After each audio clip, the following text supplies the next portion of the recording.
Top 5 Ridiculous Fad Diets. When many people think of diets, the first thing they think of is losing weight.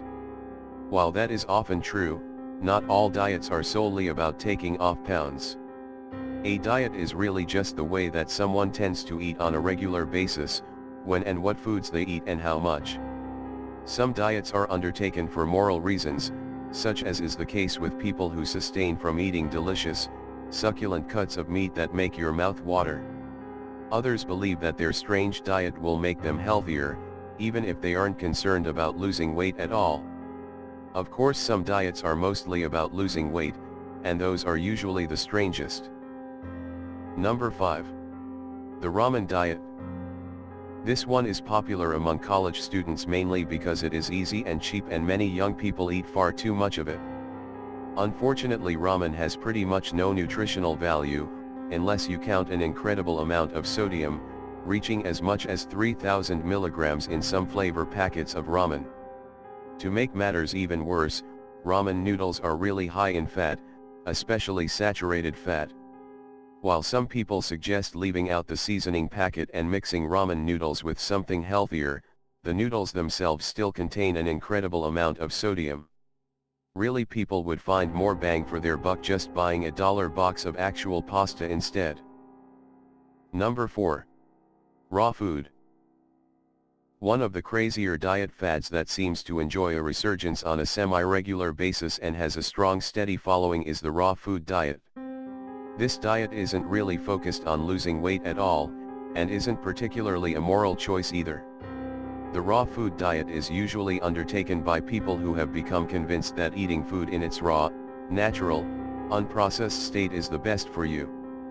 However, this makes their diets extremely limited, focused mostly on fruits and vegetables with certain select kinds of raw fish, meat, and dairy products as well.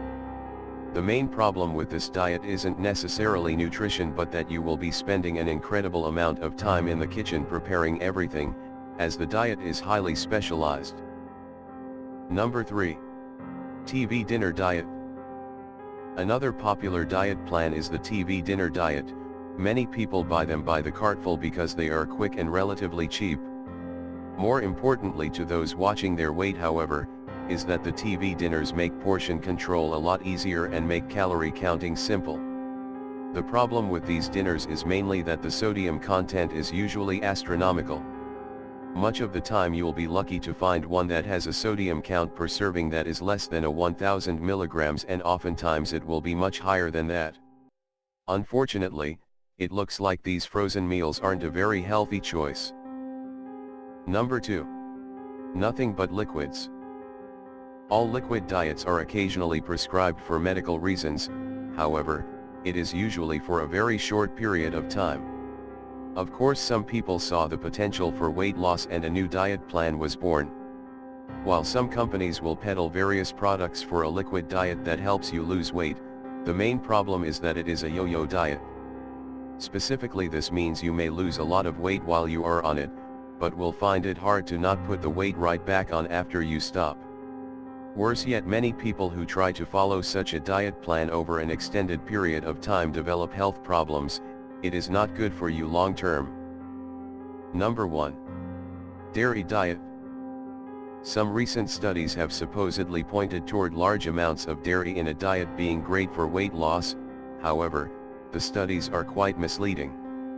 Essentially, the studies found that those in their dairy group lost more weight, but those in the dairy group were getting the nutrients from taking calcium supplements, not from actually eating dairy products.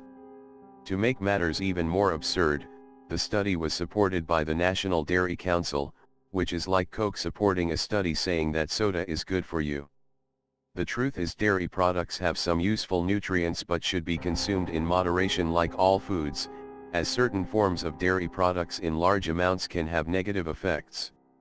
For instance, large amounts of cheese are not particularly great for your cholesterol. Please subscribe my channel for more videos.